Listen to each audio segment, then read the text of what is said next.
What's up everybody, this is Danny. This is LG's brand new flagship phone and I'm going to show you the 6 best features of the highly anticipated LG G6.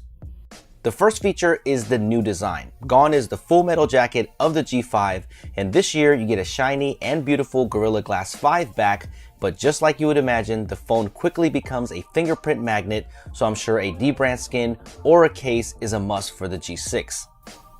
The phone feels solid when you're holding it. It's a nice metal frame all around, but it feels a little boxy even though the back is slightly curved on the edges.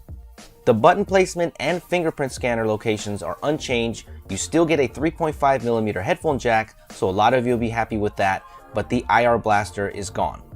There is an SD card slot inside the SIM tray, so I'm happy they included that.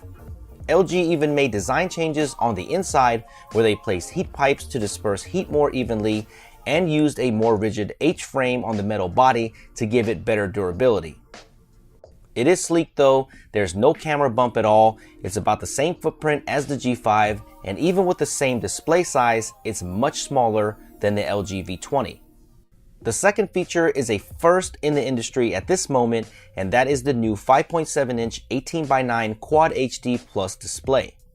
This ultra-wide aspect ratio and the very thin bezels give it an amazing look, and let me tell you, this display is very impressive. Even though this is an IPS LCD and not an AMOLED panel, the colors, the sharpness, the brightness, all of that's on point, so I don't think you'll be disappointed with this display at all.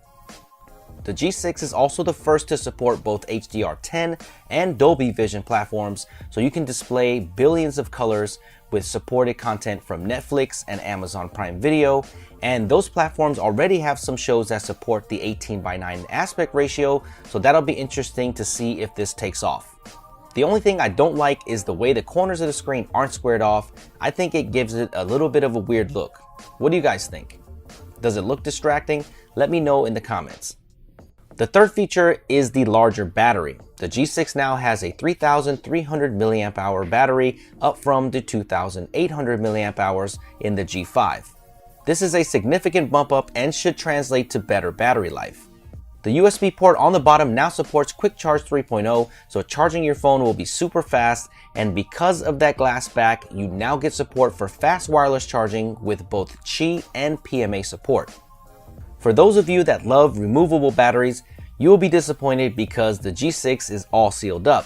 But there is a good reason for that, because now the G6 is water resistant with an IP68 rating. LG claims that the G6 has improved sealing above its competition with the exposed ports, and I had a lot of fun soaking this phone over and over again for about 30 minutes and it worked perfectly. So if you drop this in the bath, the pool, or your kids splash a drink on it, you'll be just fine. The fifth feature are the new cameras on both sides. You get a 5-megapixel wide-angle 100-degree field of view front-facing camera, and you also get a dual 13-megapixel camera setup on the back, with one being a 125-degree ultra-wide-angle lens. Of course, you can change from the regular camera to the wide-angle like before with just a single tap, but what's cool is that you can seamlessly zoom in between the two fields of view to obtain an optical zoom-like effect. It's really smooth. You have a new Square camera app where you can frame your shot how you want it, take the picture, and preview the shot right after.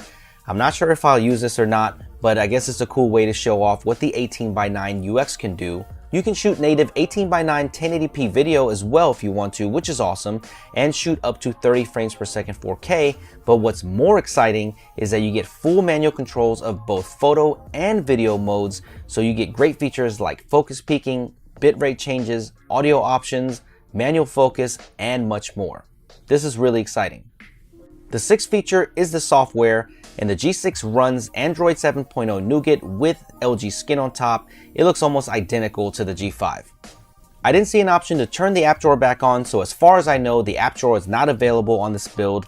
The Snapdragon 821 with 4GB of RAM seemed to do a great job keeping this phone nice and snappy, but I'll report back on this in the full review.